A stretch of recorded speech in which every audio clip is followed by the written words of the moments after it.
شروع اللہ کا نام لے کر جو بڑا ہی مہربان نہایت ہی رحم والا ہے۔ جو عورتیں یہ کام کرتی ہیں اس کی کوئی بھی نماز قبول نہیں ہوتی۔ پیارے عزیز دوستوں، بھائیوں اور بہنوں، وہ کون سی عورتیں ہیں کہ کسی کی کوئی بھی نماز قبول نہیں ہوتی؟ دوستوں، ایک مرتبہ ام حمید رضی اللہ تعالی عنہا نبی کریم صلی اللہ علیہ وآلہ وسلم کے پاس آئیں۔ کہتی ہیں، یا رسول اللہ صلی اللہ علیہ وآلہ وسلم، میرا جی چاہتا ہے کہ میں آپ کے ساتھ نماز پڑھوں۔ سوچیں، اس سے بڑی کوئی تمنا، جیسی بڑی کوئی خواہش ہو سکتی ہے کہ رسول اللہ صلی اللہ علیہ وآلہ وسلم کی امامت میں نماز پڑھنے کا موقع مل جائے؟ اس سے بڑا بھی کوئی خوش نصیب ہو سکتا ہے؟ اچھا، ذرا آگے کی بات بھی غور سے سنیے گا۔ رسول اللہ صلی اللہ علیہ وآلہ وسلم نے فرمایا، میں جانتا ہوں کہ تم میرے ساتھ نماز پڑھنے کو پسند کرتی ہو، لیکن میں کیا کہنا چاہ رہا ہوں ذرا غور سے سننا۔ نبی کریم صلی اللہ علیہ وآلہ وسلم نے فرمایا، جو تم اپنے دار میں یعنی اپنے گھر میں نماز پڑھو گی وہ کسی مسجد میں جا کر پڑھی جانے والی نماز سے بہتر ہے۔ رسول اللہ صلی اللہ علیہ وآلہ وسلم نے فرمایا، چھپ کے جو عورت نماز پڑھے گی وہ سب سے بہتر ہوگی۔ ام حمید رضی اللہ تعالی عنہا نے جب یہ بات سنی تو وہ واپس چلی گئیں۔ انہوں نے گھر کے کونے میں نماز کی جگہ مختص کی، جہاں اندھیرا تھا، جہاں کسی کی نظر بھی نہ پہنچتی تھی۔ رسول اللہ صلی اللہ علیہ وسلم کی صحابیہ پھر وہاں ہی نماز پڑھا کرتی، یہاں تک کہ وہ اپنے رب کے پاس چلی گئیں۔ پیارے دوستوں، کیا آپ نے کبھی یہ بھی سوچا ہے کہ کوئی عورت گھر کے کام کاج کر کے، بچوں کو کھلا پلا کر، شوہر کی فرما برداری کر کے، جب اس کا تھکاوٹ سے برا حال ہو جائے، سردی کا موسم ہو، رضائی اور کمبل میں لیٹی ہوئی ہو، سردی سے تار تار بدن کانپ رہی ہو، اور پھر اللہ کی پکار یعنی اذان کی آواز سن کر وہ عورت گرم کمبل چھوڑ کر ٹھنڈے پانی سے وضو کرے، ٹھنڈے پانی اور سردی کی وجہ سے جسم کے رونگٹے کھڑے ہو جائیں، سردی سے جسم کانپ رہا ہو، سردی ایسی ہو کہ دانت بج جائیں، پھر بھی ایسی عورت اللہ کی رضا اور ثواب کی نیت سے وضو کرے اور پھر سردی کو برداشت کر کے نماز ادا کرے، اور اس کی نماز ہی قبول نہ ہو تو ایسا کیا ہو سکتا ہے؟ جی ہاں، اس کی نماز قبول نہیں ہوگی۔ ایسا کیوں؟ ہاں بالکل، کیونکہ رسول اللہ صلی اللہ علیہ وسلم نے فرمایا تھا، جو عورت جوان ہو جائے جب تک سر پر دوپٹہ نہیں، اس کی نماز قبول نہیں ہوتی۔ اور آپ نے یہ بھی فرمایا کہ جو اپنے والوں کو نہیں ڈھانپتی اس کی بھی نماز قبول نہیں ہوتی۔ رسول اللہ صلی اللہ علیہ وآلہ وسلم نے فرما دیا ہے کہ اگر کوئی عورت خوشبو لگا کر مسجد میں جاتی ہے اور اس کی خوشبو دور تک پہنچ جاتی ہے تو جب تک یہ عورت غسل نہیں کر لیتی اس کی نماز قبول نہیں ہوتی۔ اس لیے فرمایا، اے عورتوں کی جماعت، تم میں سے کوئی مسجد میں جانا چاہے تو خوشبو لگا کر نہ جائے۔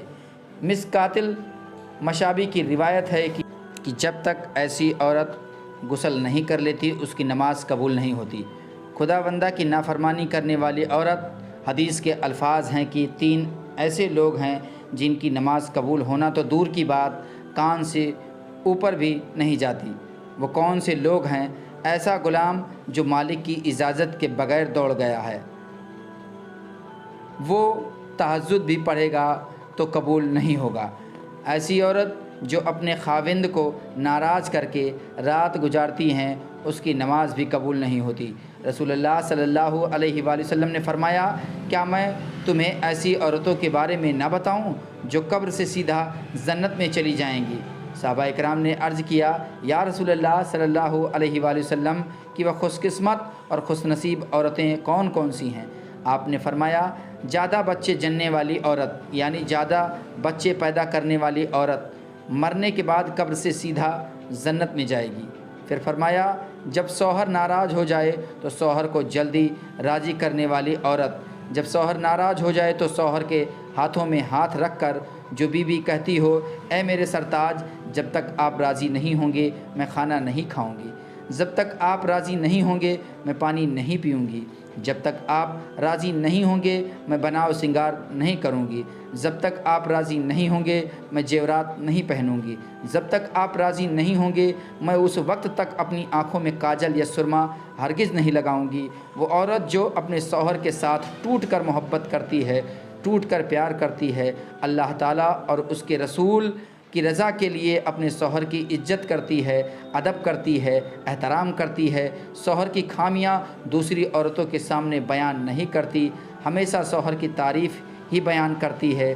فرمایا وہ نمازی عورت، قرآن مجید پڑھنے والی عورت، شریعت پر پابندی سے عمل کرنے والی عورت مرنے کے بعد قبر سے سیدھا جنت میں چلی جائے گی۔ دوستوں، رسول اللہ صلی اللہ علیہ وآلہ وسلم نے فرمایا عورت اللہ تعالیٰ کی بہترین مخلوق میں سے ایک مخلوق ہے، مرد کے لیے ایک خاص نعمت ہے، انسانیت کے لیے یہ اللہ کا ایک احسان بھی ہے۔ اسلام نے عورت کو ایک بلند مقام دیا ہے۔ اسلام نے عورت کو سونے چاندی زیورات اور ریشم کے استعمال کرنے کی اجازت دی تاکہ عورت ان چیزوں کے ذریعے اپنے حسن کو مزید بڑھا سکے۔ رسول اللہ صلی اللہ علیہ وآلہ وسلم نے صحابہ اکرام کو تحقیق کرتے ہوئے یہاں تک فرمایا کہ اے میرے صحابہ، جب تم کافی عرصے بعد سفر سے واپس لوٹو تو اچانک گھر میں نہ جایا کرو، بلکہ اپنی عورتوں کو اتنا موقع ضرور دو کہ وہ بن سنور کر خوبصورت ہو کر بڑے پیار اور محبت سے تمہارا استقبال کر سکیں۔ مگر ان سارے کاموں کے لیے اسلام میں ایک شرط بھی رکھی ہے کہ عورت بناؤ سنگار کر کے مارکیٹوں کی زینت نہ بنے، عورت بناؤ سنگار کر بازاروں کی رونق نہ بنے، عورت اپنے آپ کو مزید بناؤ سنگار کرے، سجے سورے، مگر صرف اپنے شوہر کے لیے، نہ کہ مارکیٹوں کی زینت بننے کے لیے، نہ کہ میلوں کی زینت بننے کے لیے، اور اپنے شوہر کو دکھانے کے لیے وہ بناؤ سنگار کر سکتی ہے۔ بناؤ سنگار کر کے غیر محرم مردوں کے سامنے پیش نہ ہو، کیونکہ ایسا کرنے سے اللہ تبارک و تعالیٰ ناراض ہوگا اور اس کی سخت پکڑ ہوگی۔ ایسا انسان جو لوگوں کو نماز تو پڑھاتا ہے لیکن لوگ اس کی امامت پر خوش نہیں، پسند نہیں کرتے، شرط یہ ہے کہ کوئی شرعی ہی سبب ہو، ویسے مزاج کی بات نہ ہو۔ ایسا انسان کے کسی سبب کی وجہ سے لوگ اسے پسند نہیں کرتے تو ایسے انسان کی نماز بھی قبول نہیں ہوتی۔ اور فرمایا ایسے انسان کی نماز بھی قبول نہیں ہوتی کہ جس کو کہا گیا کہ تم جنازہ نہ پڑھاؤ لیکن پھر بھی وہ جنازہ پڑھاتا ہے، کہتا ہے کہ میں ہی پڑھاؤں گا اور ضد کرتا ہے۔ اے مسلمان نے کہا کہ آپ پڑھا دیں، یعنی دوسرے مسلمان نے کہا کہ آپ پڑھا دیں، آپ پڑھا دیں، کوئی پڑھا دے، دعائے اخلاص یہ کر دے کہ اس کی بخشش فرما دے، اللہ اس کے درجات بلند فرما دے۔ یا کوئی نمبر لینے والی بات تو نہیں ہے کہ اس پر کوئی جھگڑا کیا جائے کہ بس میں ہی پڑھاؤں گا اور کوئی نہ پڑھائے۔ کسی عام مسلمان جو کلمہ گو ہے، عقیدے والا ہے، اس کے پیچھے ہم سب کی نماز ہو جاتی ہے۔ مسلک اعلیٰ حضرت والا ہونا چاہیے، کوئی حرج نہیں ہے۔ اگر علم والا بھی یہ سوچے کہ نہیں ایسا نہیں ہوگا تو پڑھوں گا، تو یا علم کا رنگ تو نہ ہوا۔ علم کا رنگ تو یہ ہے کہ میرا پیارا بھائی پڑھے گا، میں اس کے پیچھے پڑھوں گا، میرا یا پیارا بھائی پڑھائے گا، یہ بھی مسلمان ہے، میں اس کے پیچھے بھی پڑھوں گا، یا دونوں مجھ سے ایک نہیں 10 نہیں 100 گنا زیادہ نیک ہیں، یہ تو میرا رب جانتا ہے۔ میں کیوں اس طرح کی سوچ بنائے بیٹھا ہوں کہ مجھے کوئی بڑا کوئی نیک نہیں، اللہ تعالیٰ نے ایسے نیک بندے اس دنیا میں رکھے ہیں، ہم نے کبھی ان سے ملاقات نہیں کی ہوگی۔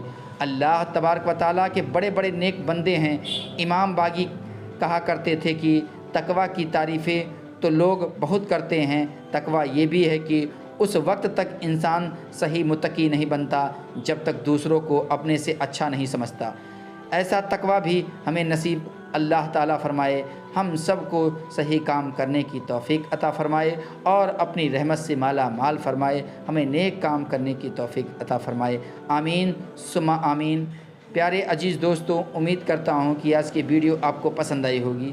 ویڈیو پسند آئی ہو تو ویڈیو کو لائک کریں، دوستوں کو شیئر کریں، چینل کو ابھی تک سبسکرائب نہیں کیا ہے تو چینل کو سبسکرائب کر بیل آئیکن کو ضرور دبا لیں۔ اپنا خیال رکھیے گا، دعاؤں میں یاد رکھیے گا، ملیں گے اگلے ویڈیو میں، تب تک کے لیے خدا حافظ۔